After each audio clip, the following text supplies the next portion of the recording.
안녕하세요. 동기부여 뒤집기입니다. 오늘은 소심하거나 지나치게 동조적인 성격을 가진 분들을 위한 제언과 개선할 수 있는 방법에 대해 말씀드리고자 합니다. 이번에 성격 시리즈 3편을 기획해서 소심한 성격, 내향적인 성격, 예민한 성격을 위한 제언 각 3편을 차례로 업로드하고자 합니다. 많은 관심 부탁드립니다. 일단 소심하다는 것은 일상적으로 많은 것을 아울러 표현하는 말입니다. 그래서 빅5 성격 모형 중 하나인 동조성과 동일하다고 보기는 어렵습니다. 그렇지만 동조적인 성격 유형의 특징이 소심함이라는 일상적 맥락에 포함되기 때문에 이하에서는 동조적인 성격으로 통칭해서 표현하겠습니다. 소심하다는 것은 다소 비하적인 의미도 있어서 사용이 좀 그렇습니다. 제목과 썸네일에서 고치는 법이라고 표현했는데 주의할 점은 다음 3가지가 있습니다. 첫째, 지나치게 동조적이어서 고민인 사람들이 개선해야 하는 것이지 동조성의 성격 스펙트럼에서 동조적인 쪽에 위치하고 있다고 해서 다 고쳐야 하는 게 아닙니다. 둘째, 항상 강조하는 것처럼 완화하는 것이지 몇 개의 팁으로 갑자기 마법처럼 바꿀 수는 절대 없습니다. 타고난 성격 유형은 분명히 있고 변화의 한계는 쓰레기 심리 콘텐츠들이 말하는 것과 다르게 상당히 뚜렷합니다. 셋째, 항상 강조하는 것처럼 마음을 고쳐먹는 것은 아무 도움이 안 되고 당연히 그런 얘기를 하지 않을 것입니다.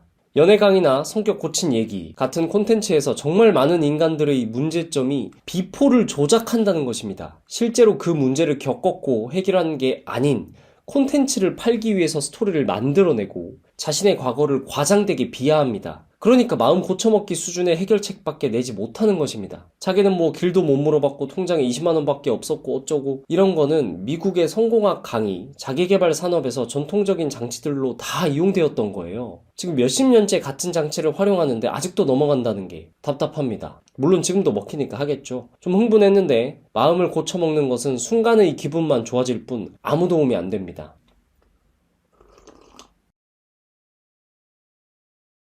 일단 해결을 하기 전에 문제점에 대해서 알아보아야 합니다. 약간 동조적인 성격이 안 좋은 건 아닙니다. 사람들은 당연히 동조적인 사람을 더 좋아합니다. 자신의 주장을 강하게 말하지 않으며 관계의 평화를 중시하고 갈등을 유발하지 않기 때문입니다. 사람들에게 인기 있는 유형은 대부분 동조성이 더 강합니다. 그래야 상냥하거든요. 회사, 특히 공무원 같은 직업에 있어서는 동조적인 사람들이 당연히 더 잘 지냅니다. 그런데 이것이 지나친 경우 가장 큰 문제점 중 하나는 갈등을 무조건 피하기 위해서 자기 주장을 못하는 것입니다. 남의 기분을 신경 쓰는 시간이 너무 많은 것이죠. 이것이 왜 실천에 문제가 되느냐? 일상적인 예를 들어보겠습니다. 도서관에서 공부를 하는데 조금 춥다고 합시다. 지나치게 동조적인 경우 가서 에어컨을 끄기는 쉽지 않을 것입니다. 누군가와의 갈등을 유발할 수 있기 때문입니다. 그러면 좋지 않은 컨디션에서 공부를 해야 하고 심한 경우 괜히 참다가 다음날 몸이 안 좋을 수도 있겠죠. 지나치게 동조적이면 공부 중에 걸려온 친구의 전화를 무시하거나 바로 끊기는 어려울 것이고 대학생들의 팀플 같은 걸 생각해보면 항상 이끌어가거나 이용당할 것입니다. 회사에서 답답한 후배를 제대로 혼내지도 못하고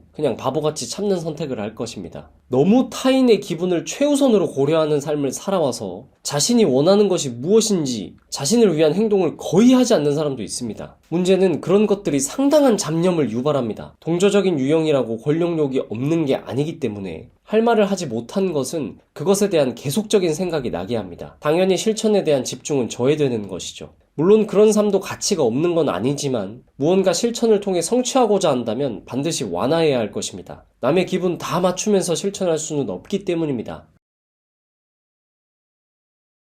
결국 지나치게 동조적인 사람들은 갈등을 아주 두려워합니다. 그런데 중요한 사실 하나는 갈등이라는 괴물은 상상할 때 가장 두렵다는 것입니다. 마주하면 상상하던 것보다 무조건 덜 두렵습니다. 인간은 엄청난 상상력을 가진 동물이기 때문입니다. 그리고 갈등을 어떻게든 종결하고 나면 두려워했던 자신이 바보 같을지도 모릅니다. 상상하던 괴물은 작을 때 죽일수록 쉽습니다. 매일 상상만 하고 회피하면 점점 더 갈등은 마주하기 어려워지며 접할수록 다루기 쉬워집니다. 당연히 우리는 갈등에 맞설 줄도 알아야 합니다. 본인이 아니더라도 훈련하지 않는다면 나중에 자신의 아이가 갈등에 휘말렸을 때 가서 어떻게 할 건가요? 갈등 상황에서 무력한 부모만큼 한심한 것도 없습니다. 정말 나는 살면서 그 어떤 갈등도 겪기 싫어. 매일 행복하고 싶어. 라고 한다면 그렇게 하는 것은 좋으나 가는 곳마다 이용당하고 무시당하고 원하는 것은 단 하나도 쟁취하지 못할 것을 각오해야 합니다. 해결은 사실 한 문장입니다. 하루에 10번의 할 말을 해야 하는 기회가 있을 때 그중 한 번은 할 말을 해보고 그 다음에는 조금 더 해보고 하는 식의 점진적인 개선밖에 답이 없습니다. 갈등 상황에서 처음에는 손이 떨리고 입이 안 떨어질 텐데 그건 당연한 것입니다. 이런 고민을 어리고 젊은 사람들이 더 많이 하는 이유는 나이가 들수록 아무리 막으려 해도 여러 갈등 상황은 겪을 수밖에 없으며 여러 번 거칠수록 좀 더 나아지기 때문입니다. 단 한 번도 갈등을 겪지 않고 살 수는 없고 그런 인생은 없습니다. 갈등 상황에서 얼마나 그것을 잘 다루는지는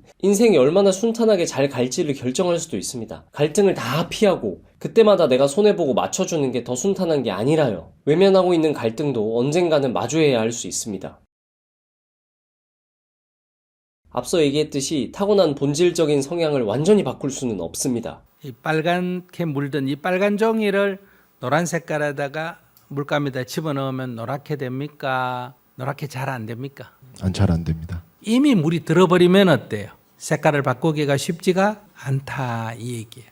유튜브에 내가 성격 완전히 고친 방법 이런 거 기분 좋게 얘기하지만 일시적이거나 약간 바꾸었더라도 타고나기를 비동조적인 사람들에 비하면 잽도 안 될 것이고 그것은 평생 따라잡을 수 없습니다. 왜 그러냐면 예를 들어 어떤 알바를 하다 보니 좀 비동조적이게 된 것 같다고 합시다. 타고나지 못한 사람은 그만두고 좀 조용히 지내면 다시 돌아옵니다. 평생 그런 상황에 밀어넣을 수도 있지만 장기적인 스트레스 지수가 높을 것이기 때문에 아주 오랜 기간 유지하기는 어렵습니다. 이처럼 아무리 시도하더라도 갈등 상황을 잘 다루지 못할 수가 있습니다. 그럼에도 그 사건은 종결시키고 잡념을 줄여야 하기 때문에 동조적인 사람들이 할 수 있는 옵션 중 하나는 그것에 대해 글을 쓰는 것입니다. 글을 쓰면서 생각을 정리하고 종결낼 수가 있습니다. 기분 나쁜 일이 있다고 실천을 다 집어던질 수는 없기 때문입니다. 비동조적인 사람들은 오히려 글쓰기를 잘 못할 겁니다.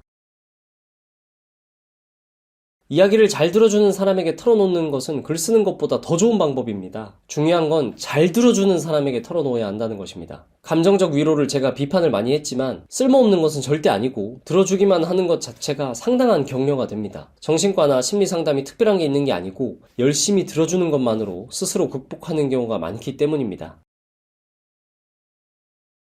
목표로 향해 가는 과정을 아주 잘게 쪼개는 것은 과학적인 근거가 있는 방법입니다. 처음부터 큰 갈등에 맞서려기보다 작은 자기주장 훈련부터 하는 것이 당연히 좋습니다. 비슷한 맥락에서 여자를 사귄 적이 없다고 한다면 예를 들어 여자에게 인사하는 것부터 시작할 수 있는 것입니다. 더불어 자신감이 생기면 자기주장을 하는 게 조금 쉬워질 수 있기 때문에 취업, 경제적인 개선, 운동 등이 도움이 될 수 있습니다. 다만 중요한 것은 이런 것들은 가장 보조적인 툴일 뿐 자기주장 훈련에 비하면 미미한 효과라는 것입니다. 예를 들어 가끔 운동에서 몸을 키우는 것이 만능인 것처럼 말하는 사람들이 있는데 전혀 그렇지 않습니다. 물론 유아기의 이 성격과 관련한 부분이 대부분 형성됩니다. 그런데 살다 보면 알 수 없는 이유로 뭔가 좀 다른 상황에 놓이기도 합니다. 성격 자체가 판이하게 바뀌는 게 아니라 알 수 없는 이유로 좀 다른 맥락에 놓이기도 한다는 것입니다. 예를 들어 저는 군대에서 후임을 거의 혼도 내지 못해서 가장 무른 선임으로 무시받는 측면이 있었지만 졸업 후 어떤 직장에서는 아무 의도하지 않았는데 후배들에게 가장 무서운 선배가 된 적도 있습니다. 또 저는 동조적인 유형의 사람이라고 확신하고 살았는데 유튜브에서는 사람들이 많이 까칠하게 봐서 놀랐습니다. 실제로 조롱 댓글에 역조롱한 제 자신을 보면서 여기서는 제가 왜 까칠한지 미스테리입니다. 그러니 극단적인 경우가 아니라면 너무 고민하고 스스로 괴롭히지 않아도 됩니다. 이 성격을 고치는 것은 해결책이 점진적으로 극복해 나가는 다소 일반적인 이야기입니다. 사실 저는 고칠 수 없고 받아들이는 것을 더 이야기하고 싶습니다. 또 본의 아니게 바뀌는 경우가 있기도 하고 우리는 많은 부분을 통제할 수 없습니다. 내가 환경을 조성하고 통제해서 이뤄냈다고 생각하는 경우가 많지만 실제로는 우연한 계기가 대부분입니다. 지난 영상에서의 컨디션처럼 그런 성격 유형을 잘 파악하고 스스로 전략적으로 관리하며 살아가는 수밖에 없습니다. 자극적으로 멋진 말 만들어내서 이런 팁 저런 팁 말하며 여러분들을 속여먹을 수도 있지만 그러고 싶지는 않았습니다. 앞으로도 마음 고쳐먹기 콘텐츠에 속지 않고 진짜 실천하는 법에 대해 궁금하신 분들은 구독하시고 알림 받아보세요.